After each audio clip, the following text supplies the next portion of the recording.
Assalamualaikum, hai semua. Okey, untuk video kali ni saya nak kongsikan pada anda macam mana cara nak buat pola kebaya kutub baru. Tapi saya tunjuk secara shortcut je. Okey, so ni pola yang asal anda boleh guna. Pola yang anda ada, kurung moden. Okey, jadi anda cuma tekap semula je dua-dua pola ni. Depan, belakang. Sleeve tu kalau nak tekap pun boleh. Kalau tak nak tekap, nak guna yang sama pun tak apa. Okey, jadi sleeve ni kalau nak kembangkan, kembangkanlah. Kalau tak nak buat apa-apa perubahan, so just guna je. Okey, so kita fokus pada bahagian depan. Okey, so untuk bahagian depan ni, okey, saya dah tekap dan saya cuma kurangkan dia punya labuh. Okey, jadi untuk bahagian dia punya kelepek depan ni, anda guna macam ni je. Okey, untuk leher, biasanya leher 3 inci lah, paling besar. Okey, so 3 inci ni anda keluarkan juga untuk penambahan kelepek 3 inci. Okey, jadi untuk yang leher belakang ni, kena samakan nilai dengan leher belakang.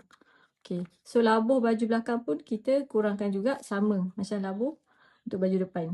Okey, jadi macam mana cara nak lipat? Okey, lipat ke dalam, lipat keluar. Dan nanti kita cantum dekat sini.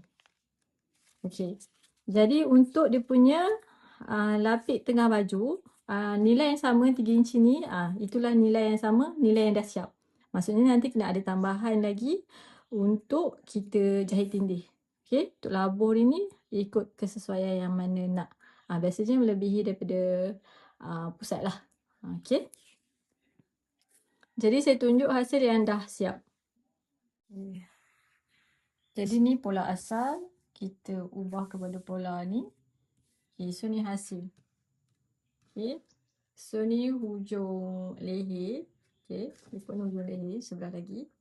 Okay, jadi yang leher belakang pun ni sama. Okay, so ni lapik tengah. Okay, so saya buat sampel kecil je lah. Comel.